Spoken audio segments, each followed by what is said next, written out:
ಎಲ್ಲರಿಗೂ ನಮಸ್ಕಾರ. ನಾನು ನಿಮ್ಮ ಸುಮಾ ಪಾಟೀಲ್. ಶ್ರೀ ಶಕ್ತಿ ಸವಿ ರುಚಿಯಿಂದ ಸಂಕ್ರಾಂತಿ ಸ್ಪೆಷಲ್ ಮತ್ತೊಂದು ವಿಡಿಯೋ ಆಗಿತ್ತಿದು. ಇಲ್ಲಿ ನೋಡಿದರೆ ನಿಮಗೆ ಗೊತ್ತಾಗ್ಬೋದು, ಐಡಿಯಾ ಬರ್ಬೋದು ಚಟ್ನಿಗಳ ರೆಸಿಪಿ ಇದೆ ಅಂತ. ಈ ಕಾಸ ನಾನು ಒಂದೇ ದಿವಸನೇ ಎಲ್ಲ ಥರ ಚಟ್ನಿ ಮಾಡಿದನು, ಆದರೆ ಇದನ್ನು ಡಿಫ್ರೆಂಟ್ ಟೈಮ್ ಮಾಡಿದನು. ನಿಮಗೆ ಇಲ್ಲಿ ನೋಡ್ರಿ ಗೊತ್ತಾಗ್ತಿರ್ಬೇಕು. ಇದನ್ನ ಚಟ್ನಿ ನಾನು ಕಲ್ಲಾಗ ಕುಟ್ಟು ಮಾಡಿದನು. ಇವನ್ನೆಲ್ಲ ಆಲ್ಮೋಸ್ಟ್ ಚಟ್ನಿಗಳು ನಾನು ಮಿಕ್ಸಿ ಒಳಗೆ ಮಾಡಿ ಹಾಕಿದನು. ಕಲ್ಲಾಗ ಕುಟ್ಟಿ ಒಂಥರ ಟೇಸ್ಟ ಬೇರೆ. ಮೊದಲಿನ ಮಂದಿ ಎಲ್ಲ ಕಲ್ಲಾಗ ಕುಟ್ಟೆ ಮಾಡ್ತಾಯಿದ್ರು.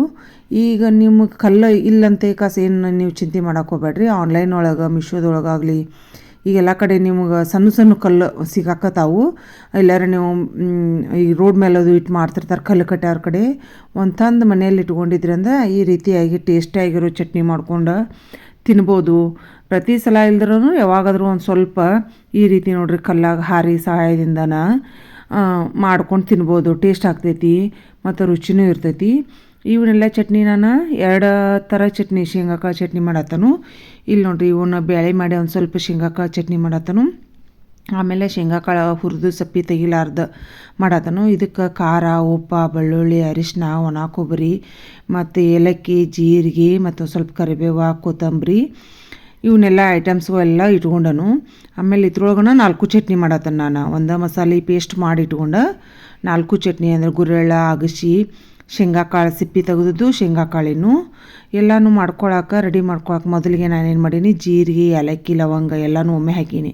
ಅಂದರೆ 4 ಚಟ್ನಿಗೆ ಎಷ್ಟು ಬೇಕಲ್ಲ ಅಷ್ಟು ಒಮ್ಮೆ ಕೈ ಎಳತಿ ತೊಗೊಂಡಿರ್ತೇನೆ ನಾನು. ತೊಗೊಂಡು ಅದನ್ನು ಜೀರಿಗೆ ಸ್ವಲ್ಪ ಕುಟ್ಟೆ ಪುಡಿ ಮಾಡೀನಿ. ಆಮೇಲೆ ಅದ್ರೊಳಗನ ನಾನು ಒಣ ಕೊಬ್ಬರಿ ಏನಿರ್ತೈತಲ್ಲ, ನೀವು ಒಣ ಕೊಬ್ಬರಿ ಇಷ್ಟ ಇಲ್ಲ ಅನ್ನೋದವರು ಸ್ಕಿಟ್ ಮಾಡ್ಬೋದು. ಒಣ ಕೊಬ್ಬರಿ, ಬೆಳ್ಳುಳ್ಳಿ, ಖಾರ, ಆಮೇಲೆ ಕರಿಬೇವು ಒಂದು ಸ್ವಲ್ಪ ಎಣ್ಣೆ ಒಳಗೆ ಒಂದು ಸ್ವಲ್ಪ ಫ್ರೈ ಮಾಡ್ಕೊಂಡಿದ್ನಿ, ಕೊತ್ತಂಬರಿ ಈ ರೀತಿ ಎಲ್ಲನೂ ಹಾಕಿ ಜಜ್ಜಿಟ್ಕೋಬೇಕು. ಇವೊಂದು ಸ್ವಲ್ಪ ಚಟ್ನಿಗೆ ಬೆಳ್ಳುಳ್ಳಿ ಹೆಚ್ಚಿಗೆ ಹಾಕಬೇಕು, ಟೇಸ್ಟ್ ಆಗ್ತೈತಿ. ಉಪ್ಪು, ಅರಿಶಿನ ನಮ್ಗೆ ಅದು ಆ ಮಸಾಲೆಗೆ ಎಷ್ಟು ಬೇಕಲ್ಲ ಅಷ್ಟು ಕ್ವಾಂಟಿಟಿ ಒಳಗೆ ಹಾಕಿ ನಾನು ಜಜ್ಜಿ ಪುಡಿ ಮಾಡೀನಿ. ಅಂದ್ರೆ ಅದೊಂಥರ ಪೇಸ್ಟ್ ಗತೆ ಆಗ್ತೈತೆ. ಅದು ಅಂದ್ರೆ ಹಸಿ ಬೆಳ್ಳುಳ್ಳಿ ಇದೆಲ್ಲ ಹಾಕೋಣ. ಈ ರೀತಿ ನೋಡ್ರಿ ಇಲ್ಲಿ ಅದನ್ನು ಕಲ್ಲಾಗ ಕುಟ್ಟಿ ಕಾಸು ಅದನ್ನು ಒಂದು ಬೌಲ್ ಒಳಗೆ ತೆಗೆದು ಸಪ್ರೇಟ್ ಇಟ್ಕೊಂಡು, ಅಂದ್ರೆ ಒಂದೊಂದಕ್ಕೆ ಇಷ್ಟಿಷ್ಟಂತೆ ಕಾಸು ಹಾಕಿರ ಆತಂತೆ ಕಾಸು 2 ಬೌಲ್ ಒಳಗೆ ಸಪ್ರೇಟ್ ಮಾಡಿ ತೆಗೆದು ಇಟ್ಕೊಂಡು, ಆಮೇಲೆ ಅದು ಕಡಾಯಿಗೆನ ಒಂದು ಸ್ವಲ್ಪ ಶೇಂಗಾಕಾಳು ಬೇಳೆ ಏನು ಮಾಡಿರ್ತಾನಲ್ಲ ಇದ್ರೊಳಗೆ ಯಾಕೆ 2 ಚಟ್ನಿ ತೋರ್ಸತ್ತಾರಂದ್ರೆ, ಶೇಂಗಾಕಾಳು ಬೇಳೆ ಮಾಡಿದ್ದನ್ನ ಅದೊಂದು ಸ್ವಲ್ಪ ಮುದ್ದೆ ಆಗಿ ಬೇಕನ್ನೋರು ಚಟ್ನಿ ಅದು ಇಷ್ಟಪಡ. ಅಂದ್ರೆ ವಿಜಾಪುರ ಚಟ್ನಿ ಟೈಪ್ ಅಂತಿರಲ್ಲ ನೀವು, ಸೇಮ್ ವಿಜಾಪುರ ಚಟ್ನಿ ಟೇಸ್ಟ ಬರ್ತೈತಿ. ಕಾಳು ಒಂದು ಸ್ವಲ್ಪ ಎಲ್ಲ ಜಜ್ಜಿದಿಂದ ಅದೇನು ಮಸಾಲೆ ಮಾಡಿ ಇಟ್ಕೊಂಡಿಲ್ಲ ಒಂದು ಹಿಡಿ ಅಷ್ಟು ಹಾಕೀನಿ ನಾನು. ಆಮೇಲೆ ಮತ್ತು ಕಡಿಮೆ ಆದ್ರೆ ಮತ್ತು ಹಾಕ್ಕೊಂಡು ನೋಡ್ರಿ ಆತಂತೆ ಕಾಸು. ಈ ರೀತಿ ಒಂದೊಂದು ಸ್ವಲ್ಪ ನಾವು ಮಿಕ್ಸಿಯಾಗ ಮಾಡೋ ಕಲ್ಲಾಗ ಕುಟ್ಟೋ, ಅಯ್ಯಪ್ಪ ಕಲ್ಲಾಗ ಕುಟ್ಟೋದೇನು ಭಾಳ ಜಡ ಅಂತ ಕಾಸು ಅನಿಸ್ತೈತಿ. ಮಾಡಕತ್ರ ರೂಢ ಮಾಡ್ಕೊಂಡ್ರಂದ್ರೆ ಭಾಳ ಈಸಿ ಆಗ್ತೈತಿ ಮತ್ತು ಟೇಸ್ಟು ಆಗ್ತೈತಿ, ಭಾಳ ರುಚಿನೂ ಆಗ್ತೈತಿ. ನೋಡ್ರಿ ಇಲ್ಲಿ ಈ ರೀತಿಯಾಗಿ ಮುದ್ದೆಯಾಗಿ ಬಂತಿದೆ. ಇದೊಂಥರ ಬೇಳೆ ಚಟ್ನಿ ಅಂದ್ರೆ ಶೇಂಗಾಕಾಳು ಬೇಳೆ ಮಾಡಿ ಕಾಸು ಚಟ್ನಿ ಮಾಡೀನಿ. ಆಮೇಲೆ ಅದ ಒಳಕಲ್ಲಿಗೆನ ಕಾಳು ಅಂದರೆ ಇದೊಂದು ಸ್ವಲ್ಪ ಪುಡಿಯಾಗಿ ಬರ್ತೈತಿ. ಅಂದ್ರೆ ಅಷ್ಟೊಂದು ಗಟ್ಟಿಯಾಗಿ ಬರೋಂಗಿಲ್ಲ, ವಿಜಾಪುರ ಚಟ್ನಿ ಟೈಪ ಇದು ಬರ್ತೈತಿ. ಟೇಸ್ಟಿನ ಸೇಮನ, ಆದರೆ ಸಿಪ್ಪಿ ಇರೋದ್ರಿಂದ ಒಂದು ಸ್ವಲ್ಪ ಉದುರಾಗಿರ್ತೈತಿ. ಈ ರೀತಿಯಾಗಿ ಒಂದು 2 ಚಟ್ನಿ ಕಲ್ಲಾಗ ಕುಟ್ಟಿ ಮಾಡಿದ್ನಿ. ಮೊದಲು ನಮ್ಮ ಅಜ್ಜಿಗಳಾಗಲಿ ಈಗಾದರೂ ನಮ್ಮ ಅತ್ತಿ ಕಲ್ಲಾಗ ಕುಟ್ಟೆ ಮಾಡ್ತಾರೋ.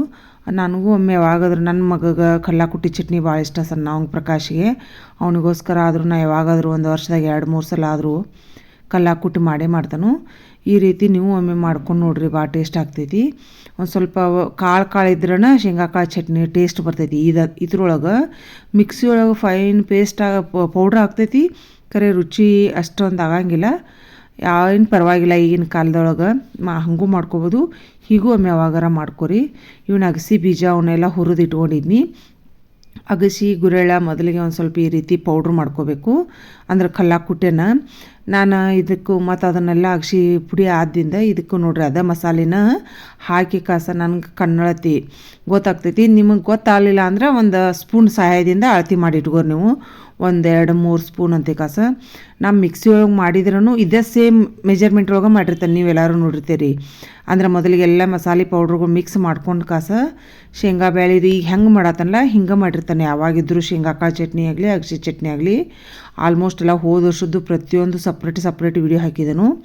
ಈ ಸಲ ಹಂಗೆ ಮಾಡಲಿಲ್ಲ. ಇದನ್ನು ಅಷ್ಟು ಕಲ್ಲ ಕುಟ್ಟೋ ಸಂಬಂಧ ಪದೇ ಪದೇ ವಿಡಿಯೋ ಆಗ್ತಾವಂತೆ ಈ ರೀತಿ ನಿಮಗೆ ಸಪ್ರೇಟ್ ಮಾಡಿ ತೋರ್ಸತನು. ಹಿಂಗೆ ಅದು ಎಲ್ಲ ಚಮಚಲ್ಲೇ ಒಂದು ಸ್ವಲ್ಪ ಹಿಂಗೆ ಕೆಬಿರಿದ್ರೆ ಅದೆಲ್ಲ ಬರ್ತೈತಿ. ಅಗಸಿ ಚಟ್ನಿ, ಶೇಂಗಾಕಾಳು ಚಟ್ನಿ ಈ ರೀತಿ ಆಯಿತು. ಗುರೆಳ್ಳು ಚಟ್ನಿ ಏನು ಮಾಡೀನಿ, ಭಾಳ ಆಗ್ತೈತಿ ಅಂತ ಏಕಾಸ ಗುರೆಳ್ಳ ಪೌಡ್ರ್ ಮಾಡ್ಕೊಂಡು ಮಿಕ್ಸಿ ಒಳಗೆ. ಮತ್ತು ಗುರೆಳ್ಳು ಚಟ್ನಿನ ಸ್ವಲ್ಪ ಮಾಡತ್ತಿದ್ನಿ, ಅದು ಸ್ವಲ್ಪ ಆದ್ರೆ ಕಲ್ಲೊಳಗೆ ಸಣ್ಣ ಆಗಂಗಿಲ್ಲ, ಲಘು ಸಣ್ಣ ಆಗಂಗಿಲ್ಲ. ಅದಕ್ಕೋಸ್ಕರ ಮತ್ತು ಭಾಳ ಆದ್ರೆ ಕೈ ನೋವು ಮಾಡ್ಕೋಬಾರ್ದು ಸರಿ ಅಂತ ಏಕಾಸ ಗುರೆಳ್ಳು ಪೌಡ್ರ್ ಮಾಡ್ಕೊಂಡು ಅದನ್ನು ಪೇಸ್ಟ್ ಅದನ್ನು ಹಾಕಿ ಈ ರೀತಿ ಚಟ್ನಿಗಳು ರೆಸಿಪಿ ಮಾಡೀನಿ. ಚಟ್ನಿಗಳು ಮಾತ್ರ ಭಾಳ ಟೇಸ್ಟಾಗಿದ್ದಾವೆ ಅನ್ನತ್ತಿದ್ರು. ನಾವಂತೂ ಹೊಳಿಗಂಗಮ್ಮನ ಸಂಕ್ರಾಂತಿಗೆ ಎಡೆ ಹಿಡಿದ್ಲೇ ತಿನ್ನಲ್ಲ.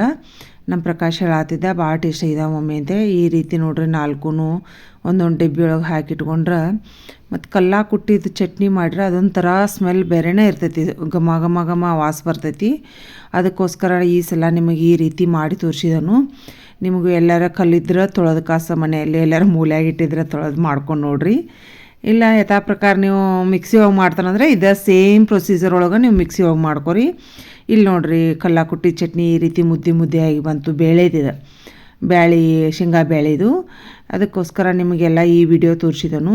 ನನ್ನೆಲ್ಲ ಅಡುಗೆ ವಿಡಿಯೋಗಳು, ಪೂಜಾ ವಿಡಿಯೋಗಳು ನಿಮಗೆಲ್ಲರಿಗೂ ಇಷ್ಟ ಆಗತ್ತವ ಅಂತ ತಿಳ್ಕೊಂಡು ಎಲ್ಲರೂ ಆಲ್ಮೋಸ್ಟ್ ಲೈಕ್ ಮಾಡತ್ತೀರಿ, ಶೇರ್ ಮಾಡತ್ತೀರಿ, ಕಮೆಂಟ್ಸ್ ಮೂಲಕ ನಿಮ್ಮ ಅನಿಸಿಕೆಗೆ ಅಂತ ತಿಳಿಸತ್ತೀರಿ. ಮತ್ತು ಯಾರೆಲ್ಲ ಫಸ್ಟ್ ನೋಡೋದೆಲ್ಲ ಸಬ್ಸ್ಕ್ರೈಬ್ ಮಾಡೋದಂತೂ ಮರೆಯೋಕೆ ಹೋಗ್ಬೇಡ್ರಿ ಪ್ಲೀಸ್. ನನ್ನ ಎಲ್ಲರೂ ಚಾನಲ್ ನೋಡಿದವರು ಒಂದು ಸಬ್ಸ್ಕ್ರೈಬ್ ಬಟನ್ ಒತ್ತೋದಂತೂ ಮರೆಯೋಕೆ ಹೋಗ್ಬೇಡ್ರಿ. ಮತ್ತು ನಿಮ್ಮೆಲ್ಲರ ಸಪೋರ್ಟ್ ಸದಾ ಹೀಗೆ ಇರಲಿ. ಎಲ್ಲರಿಗೂ ಮತ್ತೊಮ್ಮೆ ತುಂಬ ಧನ್ಯವಾದಗಳು. Thank you so much. ಈ ಚಟ್ನಿಗಳು ಇಷ್ಟ ಆದಾರಂತೂ ಲೈಕ್ ಕೊಡೋದಂತೂ ಮರೆಯೋಕೆ ಹೋಗ್ಬೇಡ್ರಿ.